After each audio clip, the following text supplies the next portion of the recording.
خدائے پر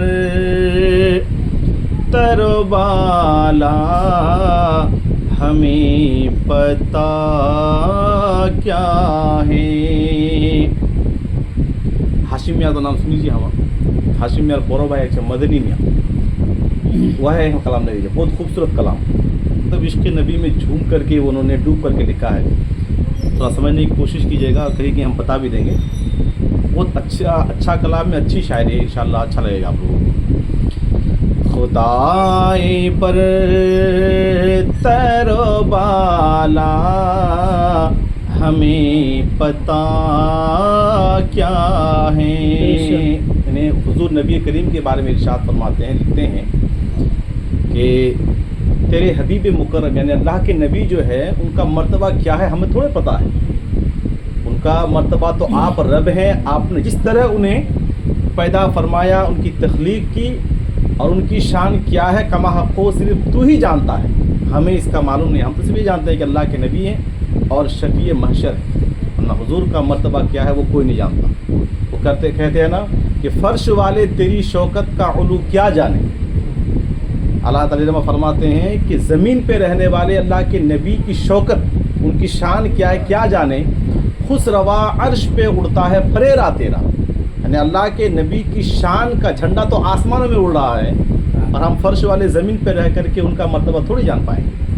وہی کہتے ہیں خدائے پر تر و بالا ہمیں پتہ کیا ہے.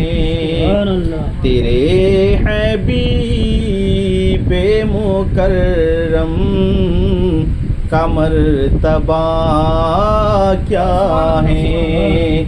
تیرے حبیب مکرم کا مرتبہ کیا ہے. اور جو میری جان سے زیادہ قریب ہیں مجھ سے. اللہ رب العزت نے قرآن میں ارشاد فرمایا ہے کہ النبی اولا بالمؤمنین من انفسہم, کہ نبی جو ہے مسلمانوں کے مومنین کی جان سے بھی زیادہ قریب ہے, ان کی جان سے زیادہ قریب ہے. رب فرماتا ہے میں تمہارے شہرک سے زیادہ قریب ہوں, اور نبی جو ہے وہ تمہاری جان سے بھی زیادہ قریب ہے.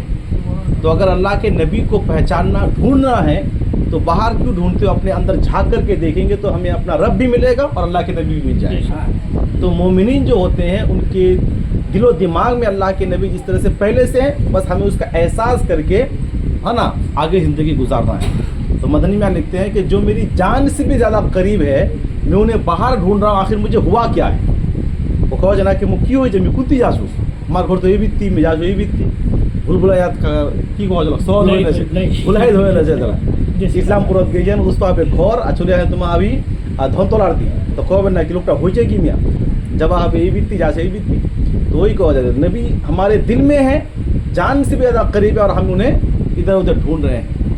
شاعر لکھتے ہیں کہ جو میری جان سے زیادہ قریب ہیں مجھ سے, جو میری جان سے زیادہ قریب ہیں مجھ سے, انہیں میں ڈھونڈ رہا ہوں, مجھے ہوا کیا ہے.